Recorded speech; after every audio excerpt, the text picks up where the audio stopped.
சிறகடி காசு அடுத்த வர எபிசோட்ல பார்த்தீங்கன்னா, எல்லாருமே தீபாவளிய கொண்டாடுறதுக்காக பாட்டி வீட்டுக்கு போயிருக்காங்க. அங்க போயிட்டு பார்த்தீங்கன்னா, தீபாவளி அன்னைக்கு பூஜை பண்ணணும்னு சொல்லிட்டு, மீனாவும் அதுக்கப்புறம் முத்துவும் பார்த்தீங்கன்னா, கோவில்ல போயிட்டு பூஜைக்கான ஏற்பாட பண்றாங்க. அங்க வந்து ஏற்பாடெல்லாம் சொல்லி வச்சுட்டு, இந்த பொருள்லாம் வாங்கணும்னு சொல்லிட்டு ஐயரும் சொல்றாரு. அங்க பார்த்தீங்க அப்படின்னா, பிரம்ம புடிச்ச மாரி ஒருத்தர் வந்து மீனா கிட்ட வந்து, "உன்ன யார் இங்க வர சொன்னா? யார் இங்க வர சொன்னா? பெரிய ஆபத்துல வந்து மாட்டிக்க போற. வாழ்க்கையே போற நிலைமை வரப்போது." அப்படின்னு சொல்லிட்டு மீனா கிட்ட வந்து சொல்லிட்டு இருப்பாரு. மீனாவும் பயந்துட்டு இப்படிலாம் சொல்றாருன்னு சொல்லிட்டு முத்துக்கிட்ட சொல்லிட்டு இருப்பாங்க.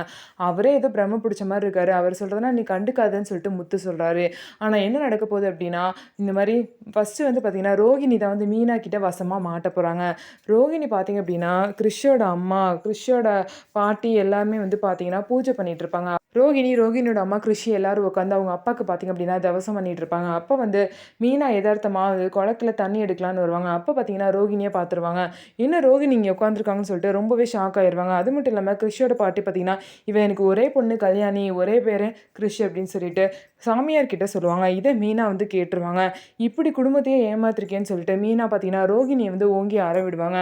ஸோ இந்த உண்மை பார்த்தீங்க அப்படின்னா, வெளிய போகக்கூடாதுன்னு சொல்லிட்டு ரோகிணி வந்து மீனாவ ஏதாவது செய்ய போலாம். ஸோ அப்படி செய்யறதுக்கு முன்னாடி பார்த்தீங்க அப்படின்னா, மீனா அந்த உண்மைய எல்லார்கிட்டயும் வந்து சொல்றாங்களா இல்லையான்னு சொல்லிட்டு வெயிட் பண்ணி பார்க்கலாம். நம்ம வீடியோ உங்களுக்கு பிடிச்சிருந்தா நம்ம வீடியோவ லைக் பண்ணிக்கோங்க.